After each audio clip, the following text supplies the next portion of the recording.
Hey guys, Prangell Gaming here. Welcome back to the Millwall Career Mode. It's now Season 2. I'm so excited to start this season off. We're now in the Championship after getting promoted, finishing Champions of League One. If you didn't see what happened in the last episode of the first series, I do suggest you go check that out. I will put it in the description of this video so you can go have a look and see how we're in the Championship and what position the team's in, and who I'm going to be keeping, who I'm going to be selling, because that's quite an important episode. Now, obviously, before the season starts, we always have a pre-season tournament, and we have been invited to some. So let's see what we got here. So we got the European International Cup. So we got Turismo, Hercules, Roda JC, Bradford Dundee, ADO Den Haag, and Wisla Krakow. That's a decent one. What's the one with the most money? Obviously the European International Cup then. I mean, you've got a pretty decent one. You've got one in Germany, one in Italy, but I would prefer to go play the one for the most money, and that's obviously the European International Cup. So I'm going to go ahead and accept this one, and now we've got ourselves a pre-season tournament. And there you go. I've just been informed that Williams has now signed for Sheffield United. It's such a turn of unfortunate events. We will miss him here at Millwall Football Club. But of course we do have Gardner and Askuns. That should be more than enough to cover for where Williams was last season. Right, so this is my amended transfer list. So we're still looking at James Tarkowski of Brentford. He's 2 million, so we probably won't sign him. We're then looking at a few of the players that are transfer listed. So we've got Julian Geneva. He's a Lille player, 23 years old. He looks pretty decent. Because I'm looking to sell about 3 of my centre-backs, you'll see it a bit later when I show you the players that have been put up. I will be looking just to bring someone else in just to replace them. They don't necessarily have to play every game, but they just have to be there in the team if I need them. And that's why Mario's there as well. He doesn't look brilliant, so he probably won't be picked, but both of these are options. Then going to still be pursuing Jeremy Heelan. I think he's a very good left back. If the opportunity ever came available, he's a very, very quick player, so it'd be useful to have him in the team. Then from last season, we were scouting Nathaniel Mendez-Lang. He was a free agent, but unfortunately they did re-sign his contract, so he could be a potential replacement for Fred if need be. But also we got this guy, Alexander Gorgon. Now he's 27 years old. I don't always go for the more older players, but he does look very useful, so it could be a good idea to sign him if Fred does force his way out the club. We might even need another right midfielder anyway, so he might be a useful player to look at. We've then got Connor Smith. I know he's not brilliant, but he's a youngster, and I think he can play in the centre of midfield as well, so it might be worth just having a little look at him. And then another player is Joseph Claude Gaia. He looks half decent actually, so we could be signing him off of Borussia Dortmund. I think he looks the more, well, most decent right midfielder out of all the ones we've got there. He looks fantastic for a youngster. I think he might be a valuable member for this team if we do go to pursue him. Then got Aaron Shabola. He has progressed so much since last season. He would definitely be worth signing. So I'll have a look at him. Maybe I might even put a transfer offer in for him this season to see if we can get him, because it would be a waste if we didn't have a look at him. We did scout him for most of last season, and he has definitely got a lot better. We've got Ben Gladwin. I'm going to have to re-scout him, but he was a decent player.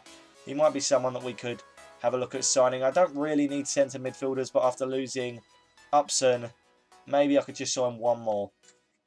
But then got Joshua Brilliante. That beard looks fantastic, and he doesn't look too bad. I mean, his sprint speed doesn't really matter too much. He's pretty young, so he might be useful to have in the team. We then got Ruben Noble Lazarus. Now, if you don't know, last season a lot of the Rochdale players were quite good attacking me, because I played them 4 times, I believe, so I had a look at a few of them and scouted them, and he was one of the players that stood out. So if he can play right midfield, he might be a very useful player. He's quite young, so he's another player that could replace some of the players in the team. Now, Romain Sawyers, he's a very high-rated player for Warsaw. I don't think I would be able to afford that price tag, but if I could get him for cheaper, he would definitely be a worthwhile signing, because he was fantastic last season in League One, and he's one of these players that I do maybe want to take up to the league with me. Then Sona Luko. Now, I'm not going to be able to sign him, but unfortunately I was scouting him towards the end of last season. If I had enough money, I would have been able to put in an offer to sign him. because his contract was running out, but Hull have extended it. And what a player he looks. Very pacey, very good, very decent at scoring goals, I may add, as well. And he would have been our best striker, but it doesn't matter too much, but we will keep scouting him in case he does become available. Got Mason Bennett, like last season, I'm still scouting him. He could be a decent backup striker, along with Dominic Samuel again. Now Luis Alessandro, he's a bit older, but he was very good, and he scored a few goals against us, so he might be someone to look out for.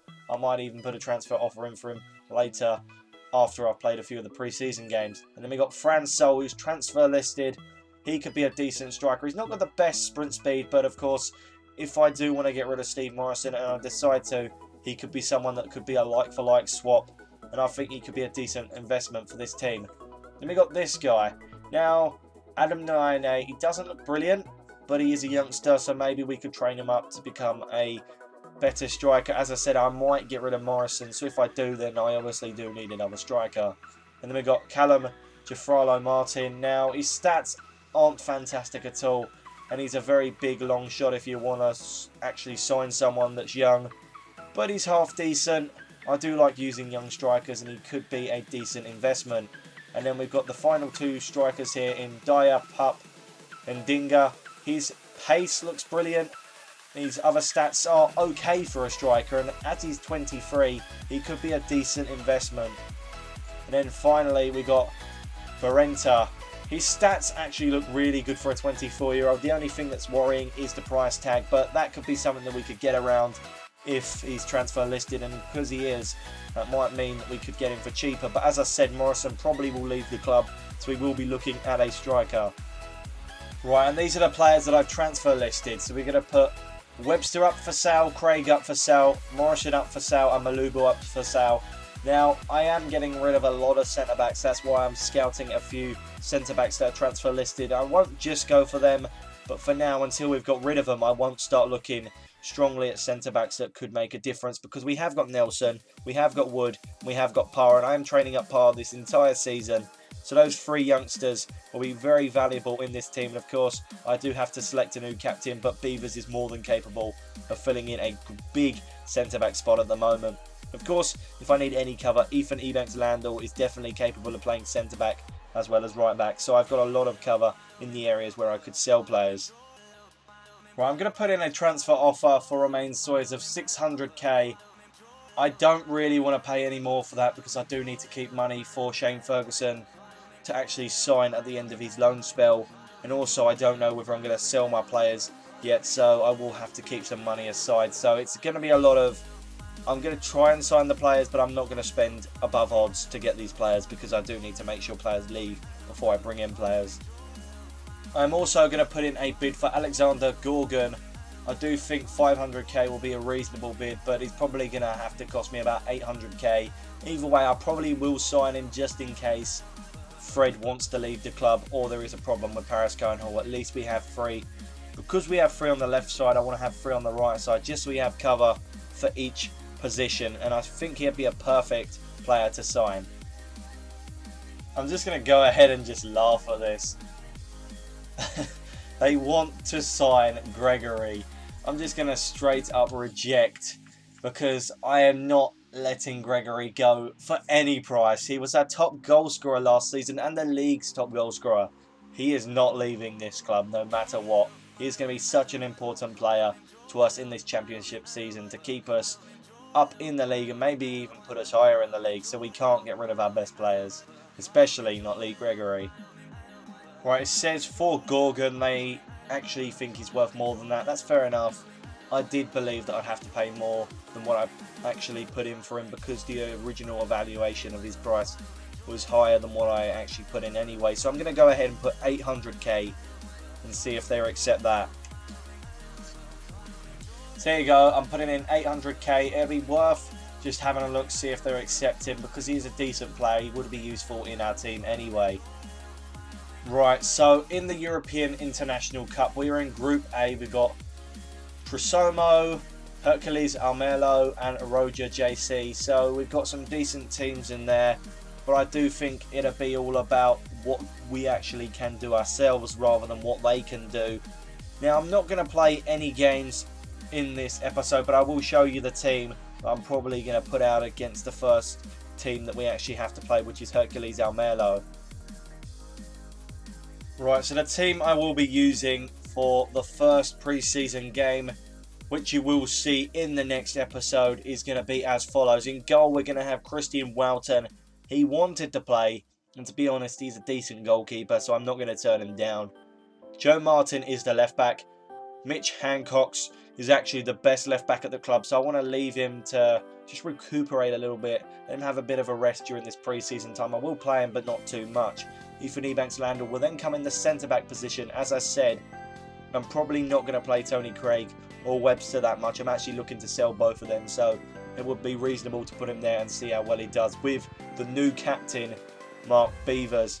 I think he will be a very useful captain, and he only will be captain for this season because if Carlos Askew signs a permanent contract at the end of next season, then obviously we will go and put Carlos Askew as the captain. But for now, I do think that Beavers is probably going to be a useful captain. And if he does well this season and remains well as a captain, then who knows, maybe he'll be the captain for the rest of the time he's at Millwall. The right back is going to be Romeo. I think he needs a bit of experience in the team, and I think this would be a great game to play him out in. The right midfielder is going to be Paris Cohen-Hall. Due to the issues with Fred at the moment, I do want to play Paris Cohen-Hall and see what he has to offer at the team. Because if Fred doesn't stay, then at least we know that Paris Cohen-Hall could be a decent player. Now in the midfield, I'm going to go with Thompson and Askew. Askew, of course, is on his final year on the loan from Wolfsburg. We do want to sign him at the end of it, so that'll be quite interesting. In the left midfield, we then got Ferguson. Now, he actually has a loan that runs out in January, I think. And at that time, we then sign him for $1 million if we can afford it. So I'm keeping some money aside to try and afford him.